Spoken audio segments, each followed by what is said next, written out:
LS coaching classes 2.2 class 10 science में question आता है। देखो ये दे रखा है डायग्राम, नीचे दिए गए चित्र में ज्ञात कीजिए तुल्य प्रतिरोध परपथ की धारा 3 ओम प्रतिरोध वाले चालक के सिरों पर विभवांतर। ये डायग्राम दे रखा है। देखो सबसे पहले क्या करेंगे, देखो ये हमें इस टाइप से सर्किट में दे रखा है, इनको समांतर क्रम में जोड़ लेंगे, ये 2 ओम और 2 ओम। तो देखो हमने इसको R1 R2 मान लिया है, तो R डैश बराबर निकालेंगे तो 1/2 1/2, इसका आंसर आ गया 1, क्योंकि आधा और आधा 1, या एलसीएम लेकर कर सकते हो, ठीक है, ध्यान रखना।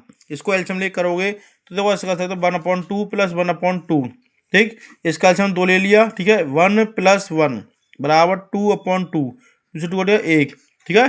तो ये हो गया हमारे 1। अब देखो ये तीनों 1 2 3, R बराबर R डैश और ये इसका 1 हो गया, 1 ओम इसका हो गया, और ये हो गया 3 ओम, ठीक है। तो ये आ गया 5 ओम, जो हमारा तुल्य प्रतिरोध फर्स्ट पॉइंट हो गया, तुल्य प्रतिरोध पूछा था, फर्स्ट पॉइंट हो गया।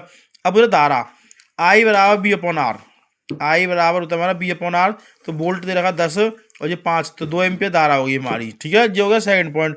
अब तीसरा 3 ओम प्रतिरोध वाले चालक के सिरों पर विभवांतर, तो ये फॉर्मूला था B बराबर I × R, B बराबर I × R, ध्यान रखना, एक ही फॉर्मूला ध्यान रखना, ओम के नियम का उसी से चल रहा है, I × R। तो देखो धारा तो भाई 2 वोल्ट आई है, यानी 2 एम्पियर आई है धारा, ठीक। उसके बाद प्रतिरोध, वैसे प्रतिरोध 5 ओम आया है, परंतु ये कह रहा है 3 ओम प्रतिरोध वाले, 3 ओम प्रतिरोध वाले दे रहा हूँ, 3 ओम प्रतिरोध वाले के लिए विभवांतर निकालना धारा के लिए। तो देखो ये हमने 3 लिख दिया, 2 × 3, यहाँ पर 6 वोल्ट हो गया, ठीक है।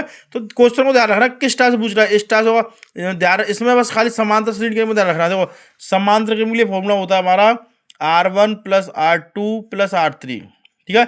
श्रेणी क्रम होगा तो उसके लिए अपॉन में रहेगा 1/R बराबर 1/R1 + 1/R2 + 1/R3, इस टाइप से क्वेश्चन आता है, ध्यान रखना जी, ठीक है।